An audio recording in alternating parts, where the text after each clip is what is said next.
Prime Minister Benjamin Netanyahu's office declined to comment on reports that Israel and Lebanon had agreed to the text of a deal.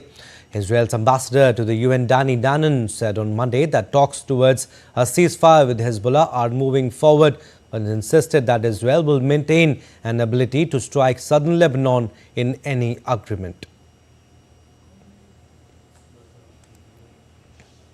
So we are moving forward on this front. As I said many times, our goal was very clear, which is to push Hezbollah north of the Litani River. We haven't finalized it, but we are moving forward. I assume that the cabinet will meet today or tomorrow to discuss it.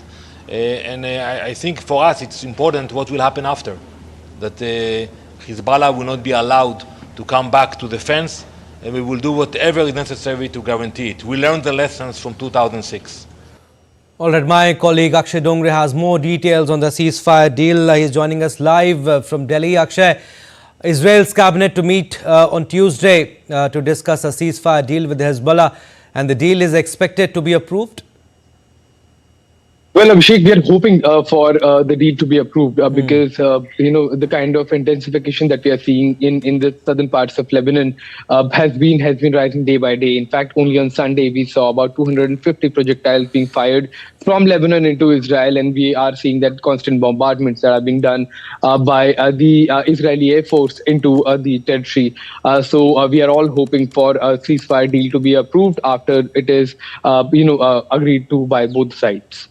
And Akshay, also, any details on the proposal of the ceasefire? Also, if you have the details about the sticking points, will the initial proposal deal be for 2 months, 60 days?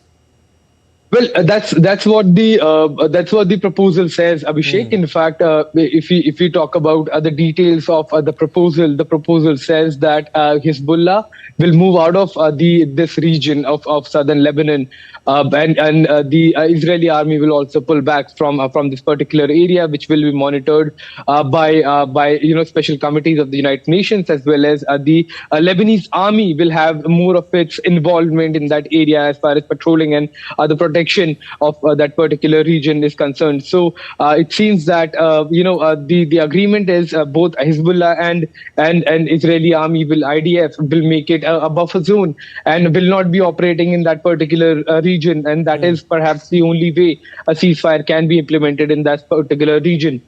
Now, talking about the sticking points, like in the video bite we heard, the south of Litani River is where the Israeli Defense Forces wanted its freedom of movement and wanted a freedom to operate in case Hezbollah moves to that area, and was insistent that there should be some patrolling allowed. Now, the second sticking point obviously remains distrust between the Hezbollah and the Israeli Defense Forces. They have been killing each other, they have been attacking each other, they have been targeting each other, and amid these kind of tense environments, the efforts that are being done right now by the US as well, because US is perhaps one of the most important key player here that has been able to get this deal done, because it is a close partner of Lebanon as well as Israel.